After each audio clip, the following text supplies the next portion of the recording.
Assalamualaikum warahmatullahi wabarakatuh. Terima kasih teman-teman atas waktunya. Untuk pertama kali ini kita dalam pertemuan untuk mata kuliah teknik penulisan dan presentasi. Sebelum kita mulai, saya perkenalkan diri. Nama saya adalah Andrea Prastowo. Saya terus sebagai dosen pengampu teknik penulisan dan presentasi. Terus kemudian saya juga sebagai kegiatan di luar itu sebagai asesor SK P3SF. Terus kemudian saya juga profesional konsultan dan asisten section manager di suatu perusahaan asing ya. Oke, baiklah, bismillah kita mulai ya untuk materi pertama kali ini.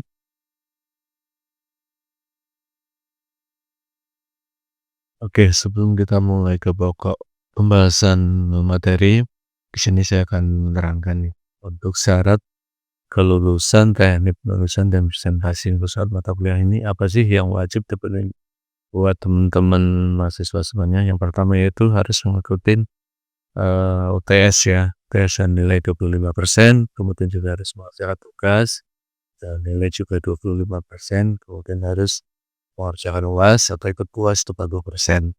Dan poin yang penting juga, nggak kalah penting itu adalah kehadiran.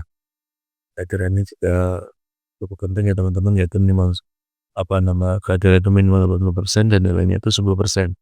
Jadi ada kemarin itu guys, dari semester yang lalu itu ada sistem baru itu kalau kehadirannya tidak memenuhi itu tidak bisa mencetak kartu ujian. Nah, ini bisa menjadikan hambatan lah ya untuk kelulusan mata kuliah ini.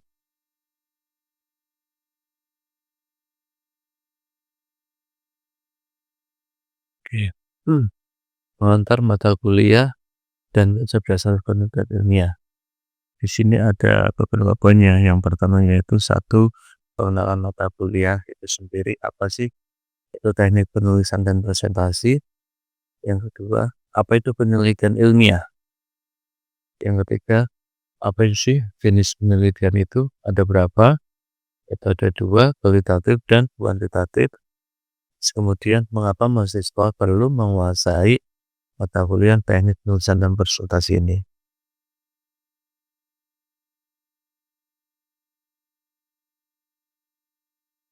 Selanjutnya kita bahas untuk yang pertama ya, yaitu pengenalan mata kuliah itu sendiri, yaitu apa itu teknik penulisan dan presentasi.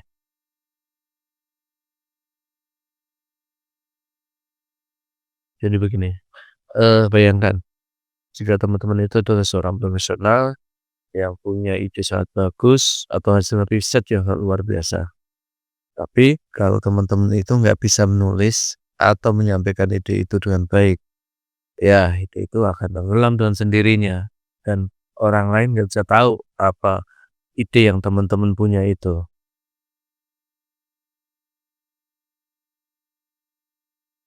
Oke, contohnya begini, di suatu dunia konstruksi atau kalian lah, bayangkan kalian sebagai set engineer yang berhasil menemukan metode alternatif pemasangan backcasting yang bisa menghemat waktu 30% dan mengurangi risiko kecelakaan kerja.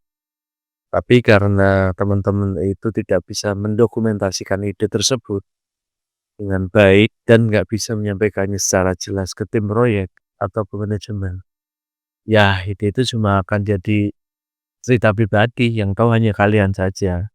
Padahal kalau misalnya teman-teman bisa mempresentasikan dan menulisnya secara objektif, bisa menjadi itu suatu standar yang baru atau SOP dari perusahaan kalian dan sebagai guidance untuk proyek teman-teman selanjutnya. Nah, makanya ide itu tidak boleh tenggelam itu dan harus kita tulis dan harus kita implementasikan.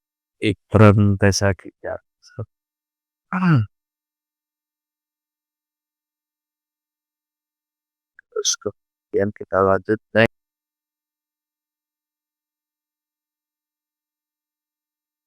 Jadi tujuan utama mata kuliah ini yaitu membekali teman-teman semuanya itu dengan dua hal yang penting.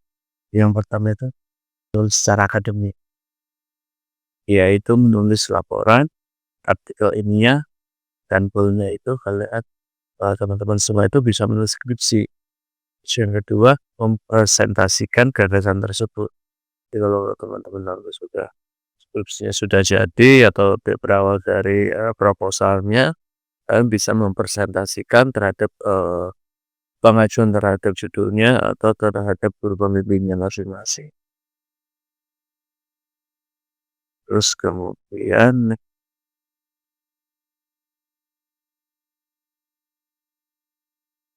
nah mengapa penting sih mata kuliah ini? Ya karena hampir semua tugas kuliah itu berbasis tulisan. Terus kemudian korelasinya nanti kalau teman-teman udah masuk dalam industri dunia kerja ataupun juga dalam akademik itu menuntut komunikasi ide yang logis dan sistematis. Maksudnya apa? Ya misalkan ya seperti skripsi, seminar ataupun nanti pas di sidang itu kan butuh kemampuan menulis dan presentasi. Nah ini teman-teman dituntut untuk itu. Jadi harus bisa untuk melakukan apa namanya presentasi itu sendiri, membuat tulisan untuk presentasi itu sendiri. Next, poin yang kedua, apa sih itu penelitian ilmiah? Penelitian ilmiah itu bukan sekedar mencari jawaban di Google, tapi suatu usaha sistematis untuk menemukan pengetahuan baru berdasarkan data dan logika. Jadi, definisi sederhana dari penelitian ilmiah itu adalah suatu cara sistematis untuk memecahkan masalah atau menjawab pertanyaan yang menggunakan data yang valid dan metode yang jelas. Jadi ya poinnya yaitu data yang valid dan metodenya yang jelas. Oke, ciri-ciri penelitian ilmiah sendiri. Yang pertama yaitu penelitian ilmiah itu harus sistematis. Jadi penjelasannya itu ada urutan logis mulai dari masalah sampai dengan kesimpulan. Terus kemudian yang kedua objektif, yaitu tidak berdasarkan pendapat pribadi, tapi berdasarkan data. Kemudian ketiga yaitu harus terencana, yaitu dirancangnya sebelumnya pakai proposal atau metodologi ya teman-teman nanti mau menyusun skripsi itu ya harus membuat proposal dari bab 1 sampai dengan bab 3. Terus kemudian dari poin keempat yaitu empiris, yaitu berdasarkan kenyataan atau data di lapangan atau berdasarkan dari pengalaman yang lama atau penelitian yang terdahulu. Kemudian yang poin terakhir, yaitu poin terakhir yaitu replikatif, yaitu bisa diuji ulang oleh peneliti lain dengan hasil yang mirip. Jadi begini misalnya kalian mengambil meneruskan atau penelitian orang lain yang hampir sama. Terus penelitian kalian itu nanti hasilnya itu bisa menguatkan ataupun melemahkan. Nah itu sah-sah saja. Seperti itu. Ya, contoh misalnya dalam yang konteks kita perkuliahan ya. Ya pertama yaitu kalau kalian ingin tahu apakah belajar pakai video seperti ini lebih efektif dari buku. Ya maka teman-teman perlu rancang penelitian, buat instrumennya, kumpulkan datanya, dan analisis hasilnya. Itu namanya penelitian ilmiah. Jadi kembali ke ciri-ciri tadi yaitu sistematis. X.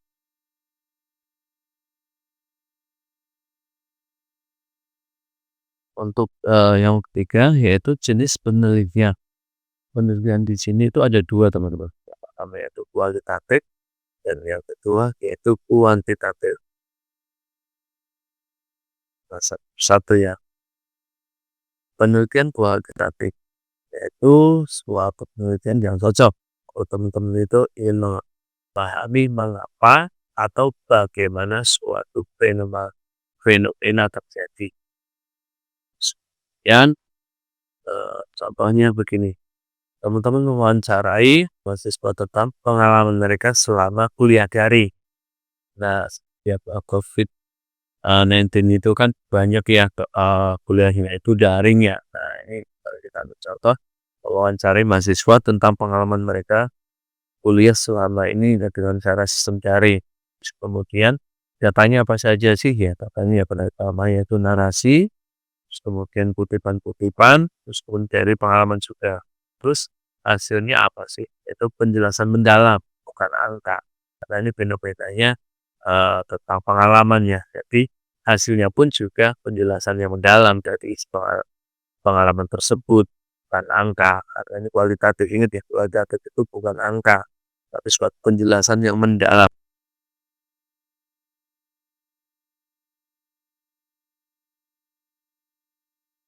Definisi penelitian kualitatif, yaitu penelitian kualitatif adalah berdasarkan penelitian yang berfokus pada pemahaman makna, pengalaman, perilaku, dan fenomena sosial dari sudut pandang subjek yang diteliti.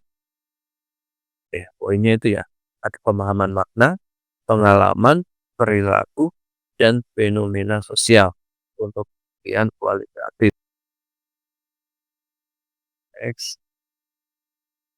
Apa sih ciri-ciri penelitian kualitatif itu sendiri?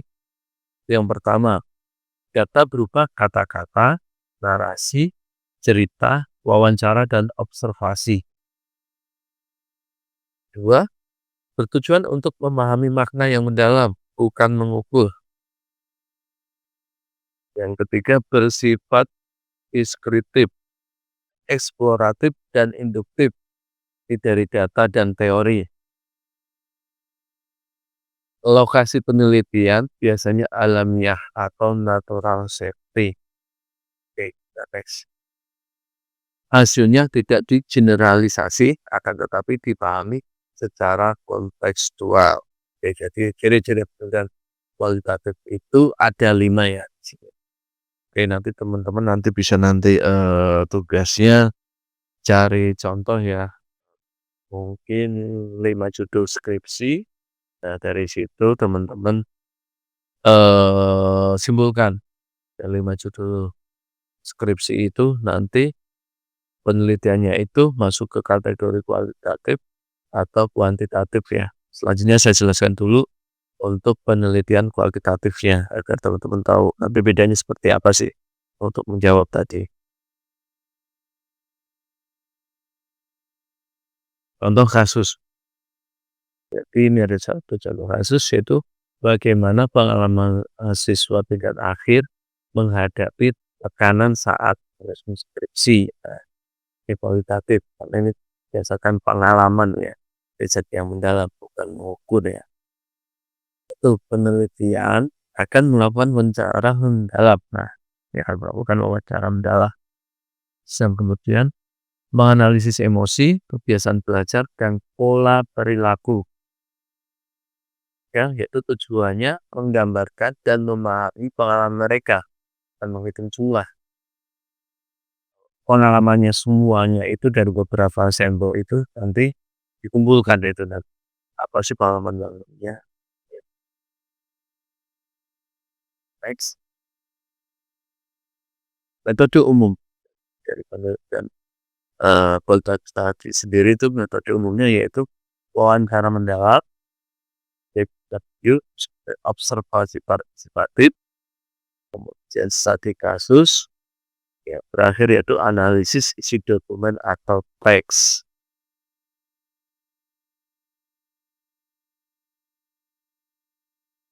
Sekarang kita bahas penelitian kuantitatif ya.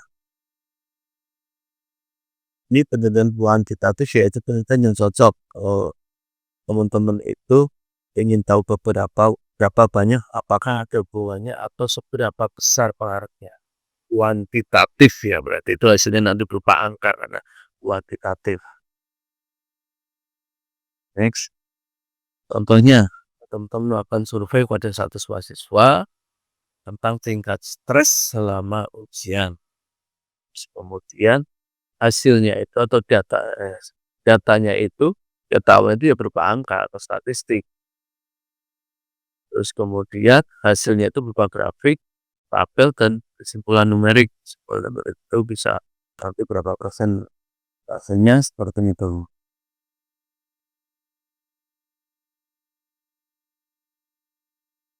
Definisi penelitian kuantitatif.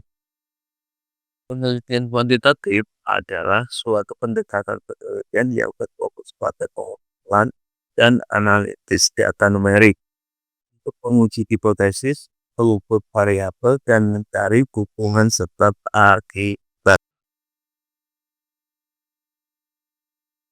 Ciri-ciri penelitian kuantitatif sendiri. 1. Data berupa angka, statik, skala, hasil survei. Jadi data awalnya saja sudah berupa angka ya, jadi hasilnya juga nanti berupa angka juga. Yang bertujuan untuk mengukur, menguji teori atau hipotesis. Ketiga itu bersifat deduktif dari teori dan data. Kemudian itu menggunakan alat ukur terstandar, kuesioner atau tes atau skala Richter dan segala macamnya toolsnya. Terus kemudian hasilnya dapat digeneralisasi ke populasi yang lebih luas.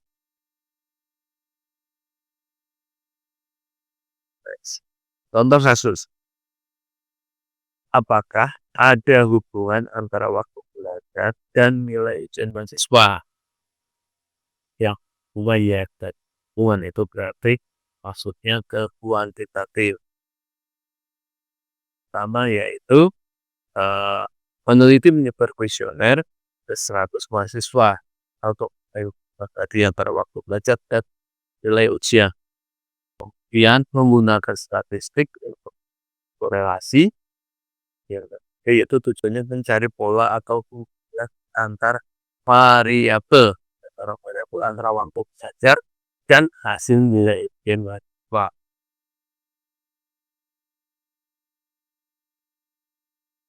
Kode penelitiannya. Pada umumnya dipakai pada penelitian kuantitatif yaitu berupa survei dan kuesioner. Jadi menyebar kuesioner. Yang kedua yaitu eksperimen, yaitu studi korelasi atau legacy. Yang keempat yaitu pengukurannya atau toolsnya itu menggunakan alat statistik, bisa menggunakan smart TLS ataupun juga bisa menggunakan SPSS ya. Dan ini tabel perbandingan singkat antara penelitian kualitatif dan kuantitatif itu sendiri, yaitu dilihat dari aspek buat memahami makna dan pengalaman. Kalau kualitatif itu makna dan pengalaman. Bedanya dengan kuantitatif itu pengukur dan hubungan. Kemudian dari datanya kualitatif apa, narasi dan observasi. Kalau kuantitatif yaitu angka, data awalnya sudah berupa angka ya, faktor dan statistik. Ya, aspek apa yang dianalisis? Ekspektif dan aplikasi. Kalau kuantitatif, grafik dan tip awanannya.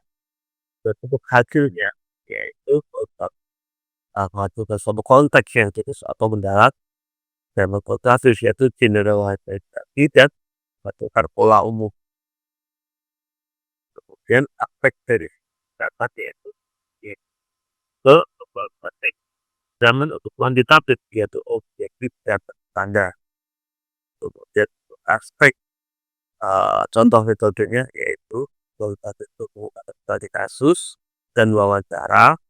Kuantitatif yaitu eksperimen.